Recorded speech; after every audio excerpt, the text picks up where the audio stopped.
Coucou les amis, j'espère que vous allez bien. On se retrouve aujourd'hui avec une nouvelle vidéo. Comment faire un stock alimentaire gratuitement à partir de nos courses mensuelles, vraiment sans se faire du souci. Vous pouvez tous avoir un petit stock alimentaire avec des astuces et des idées exclusives sur ma chaîne. N'hésitez pas à regarder la vidéo jusqu'à la fin pour ne pas rater mes petits bons plans. Tout d'abord, je suis à petit budget. La plupart de mes abonnés aussi.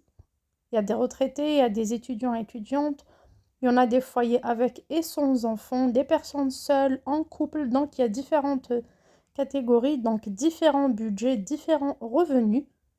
Et si vous regardez cette chaîne, tout simplement, c'est parce que vous voulez finir votre fin du mois en paix, manger sainement et surtout éviter le découvert bancaire, éviter les dettes ou pourquoi pas réduire votre budget alimentaire. Quand j'ai commencé à Marseille depuis le mois d'août dernier, je suis arrivée, bien sûr, les mains dans les poches.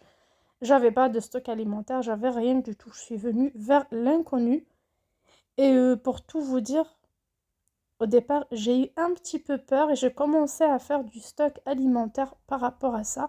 Et avec l'espoir, bien sûr, de changer d'appartement pour aller dans un meilleur appart où il y aura des chambres pour les enfants et autres. Ce qui est notre projet jusqu'à maintenant. C'est pas encore concrétisé, mais bien sûr, on l'espère. Vous avez tous un projet, vous avez tous envie de réduire votre budget pour tout simplement battre cette inflation. Pourquoi pas? J'ai commencé par acheter des boîtes où j'ai écrit les denrées alimentaires de base, comme vous voyez, spaghettis, riz, lentilles, haricots blancs. Pour certains, ça peut être pois chiches, quinoa, ça dépend de ce que vous mangez. Et bien sûr, pourquoi j'ai écrit? Tout simplement, avant d'aller en course, je regardais dans mes boîtes, je regardais les étiquettes, parce que quand on voit comme ça un bocal vide, on ne sait pas. Au départ, j'ai commencé par ces tout petits. Après, j'ai changé pour les grands, comme ça suffisait pas, je les ai pris au marché. Et les grands, bien sûr, chez Action. Comme vous voyez là, ils ne ferment pas bien. Donc, j'ai changé pour les plus grands de chez Action. Au départ, je me disais, pourquoi écrire? C'est quoi la raison pour laquelle je dois écrire? Vous pouvez également utiliser cela. je parle en même temps. Donc, utilisez cela dans des bocaux recyclés de vos conserves, tout simplement. Pourquoi j'ai écrit comme ça? Avant d'aller en course, j'ouvre mon placard et je regarde. Parfois, un bocal vide, on ne sait pas. Il n'y a plus de sucre, il n'y a plus de semoule, il n'y a pas quoi, on ne sait pas. On arrive au supermarché. Parfois, on se retrouve avec des courses qu'on a déjà à la maison. Parfois, on oublie un ingrédient très important. On est obligé de retourner au magasin. Quand on retourne, on achète encore autre chose et on ruine notre budget. Du coup, à chaque fois, avant d'y aller, je vérifie dans mon petit placard en cuisine, il y a quoi et il me manque quoi. Et selon la quantité qu'il y a dans mes bocaux, par exemple les lentilles, si c'est pas rempli, je dois en acheter. Par contre, le riz, si c'est à moitié, c'est pas grave, les pâtes, pareil. Donc, je commence à chaque fois par ça, je rédige ma liste de courses avant d'aller au magasin.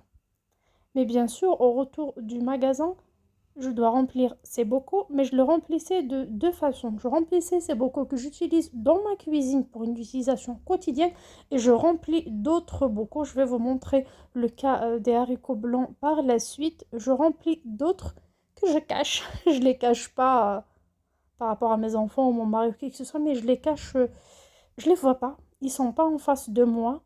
Comme ça, je gaspille pas. Je fais pas n'importe quoi dans ma cuisine. Quand on voit par exemple des denrées qui sont en face, on utilise le produit peut-être plusieurs fois dans la semaine. Je fais des lentilles 3 fois sans me rendre compte. Je fais pas de pois cassés pendant des mois parce que j'oublie qu'ils sont là. Donc on cherche toujours la variation de notre alimentation, la réduction du budget course et c'est le but du stock alimentaire de ce cours. On prend à chaque fois qu'on ouvre un paquet de n'importe quel produit, là je parle de légumineuses, déjà c'est un produit nourrissant, riche en protéines, et en même temps c'est un produit qui est un peu cher. Il y a pas 1 kilo de légumineuses à moins d'1 euro, c'est pas possible. Là j'arrive à acheter par ici, par là à des bons prix, mais sinon c'est excessivement cher. Là je prends un bocal vide et je verse environ un petit verre à café, une petite tasse de café. Ça va pas trop influencer la quantité qui me reste. Je l'utiliserai le plus normalement du monde. Déjà, j'évite le gâchis. Comme ça, quand je cuisine juste ce que dont j'ai besoin et ce peu d'haricots, je ferme et je garde mon bocal derrière dans mon placard ou ailleurs dans un garde-manger dans ma cave. Pareil pour les lentilles, pareil pour les pois chiches, pareil pour différents produits que je peux stocker. Et par la suite, le mois prochain, avec les courses qui arrivent, directement, je ferai la même chose. Ce qui, bien sûr, crée chez nous un stock, tout simplement, un stock de secours. Comme ça, si on est vraiment en rupture, il n'y a pas, on est serré ce mois-ci, on a la voiture en panne, c'est des choses qui arrivent, hein. Parfois, on perd notre boulot, pas mal de choses. On a toujours des denrées de base. L'inflation, surtout, c'est le problème de tout le monde en ce moment. Même si ça commence à baisser un petit peu, mais moi, je ne fais pas confiance, je fais toujours du stock alimentaire. Et comme ça, une fois est beaucoup remplie avec le temps, je peux, dès que j'achète comme ça des nouvelles choses, les stocker et faire sortir le bocal que j'ai déjà rempli petit à petit et le verser dans le bocal ou la boîte que j'utilise dans ma cuisine. Bien sûr, je ne mets pas ça en face de moi dans la cuisine, je ne les vois pas, je les cache toujours derrière. J'ai créé comme un petit cellier pour mes réserves alimentaires. Donc, je vais vous montrer par la suite tout mon stock alimentaire, je suis arrivée où. Sachant que pour ma part, chaque fin du mois, je réserve un petit budget de mon budget de 250 euros par mois, parfois 40 euros, parfois 30, parfois les 50, parfois ça dépend de ce qui se passe dans le mois. Parfois j'ai des médicaments non remboursables à acheter. Vraiment, c'est jamais fixe. Parfois je paye le transport, parfois donc c'est jamais fixe. Du coup, chaque fin du mois, j'essaye d'avoir un peu d'argent, surtout quand j'arrive à faire des bonnes affaires anti-gaspi, date courte et tout.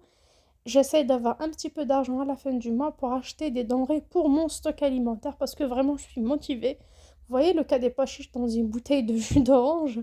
Ça date du mois d'août dernier. À chaque fois, je mettais un petit peu. Et vraiment, ça m'aide beaucoup. Là, j'ai pas besoin d'ouvrir le paquet. Le paquet, je le mets directement dans mon stock alimentaire. Je peux consommer de cette bouteille facilement. C'est vrai que vous pouvez trouver ça étrange au départ, mais petit à petit, si vous essayez, sans dépenser l'argent que je dépense parfois à la fin du mois, vous pouvez cet argent-là l'utiliser pour acheter vos brioches, donc être plus à l'aise dans votre gestion budgétaire. Pas comme moi, je sers au début et à la fin, j'achète un peu de stock, tout simplement parce que je fais beaucoup de faits maison. Si vous ne faites pas de faits maison, vous n'aimez pas, vous ne pouvez pas, vous n'avez pas le temps, bien sûr, vous n'allez pas pouvoir avoir cet argent-là de fin du mois. Ça va sûrement servir pour acheter vos brioches, vos pains et tout. Surtout tout ce qui est boulangerie, ça coûte beaucoup d'argent. Donc vous allez vous dire, elle achète, Lily achète des trucs fin du mois pour le stock parce qu'elle a cette marge-là, elle a ce peu d'argent qu'elle garde tous les mois, tout simplement parce qu'elle fait beaucoup de faits maison. Mais moi qui ne fais pas de faits maison, je vais faire comment? Ben voilà l'astuce. Voilà comment vous pouvez réduire votre budget course. Voilà comment vous pouvez faire un peu de stock alimentaire, surtout pour des produits pareils. Moi, je mets rien du tout. Je mets ni sel, ni laurier, ni rien du tout pour conserver ces produits.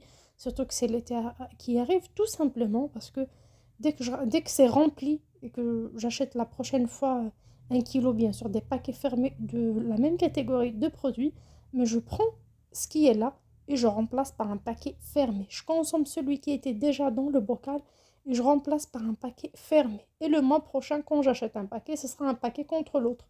Celui qui arrive tout neuf, je le mets dans mon stock et l'autre, je le reprends et je le consomme. Bien sûr, au bout de 4, 5, 6 mois, non, maximum 6 mois, vous aurez pas mal de denrées alimentaires qui seront stockées chez vous. Petit à petit, on dit toujours petit à petit, l'oiseau fait son nid. Donc, au bout d'un certain temps, pour moi, c'était 6 mois. Au bout de 6 mois, j'ai eu un bon stock alimentaire. À partir de là, vous pouvez par exemple ne pas faire les courses habituelles, mais acheter que la moitié des produits et ne pas acheter certains produits. Et cet argent-là qui reste, si c'est vraiment l'inflation, comme la dernière, c'était hyper cher, donc on ne pouvait pas, donc on n'aura pas à dépenser plus que d'habitude. Par exemple, vous dépensez 50 euros pour les denrées non périssables, et ces 50 euros ne sont pas suffisants, donc vous allez éliminer certains produits que vous allez tout simplement prendre gratuitement de votre stock alimentaire. Donc ça réduit le budget. Vous voulez aller en vacances aussi. Donc il ne reste pas beaucoup, 2 mois, 3 mois, 1 mois et demi. Donc sur les prochaines courses, vous allez consommer tout simplement ce que vous avez dans votre stock alimentaire. Et bien sûr, l'argent des courses, une bonne partie, surtout partie denrées non périssables, vous l'aurez en liquide. Vous aurez ça comme argent et vous permettrez au moins de prendre un week-end de vacances, mieux que de ne rien prendre, mieux que de rester tout l'été à la maison. Sur ce, j'espère que toutes mes petites astuces vous plairont, que vous serez pour le stock alimentaire, pour le fait de réduire un petit peu la cuisson de certains aliments. Par exemple, si j'ai l'habitude de mettre dans ma marmite 250 grammes de lentilles par repas, je mets que 200, les 50 je les mets de côté, pareil pour le stock. Et ça évite vraiment, ça vide nos poubelles, ça évite le gâchis, ça évite le gaspillage alimentaire.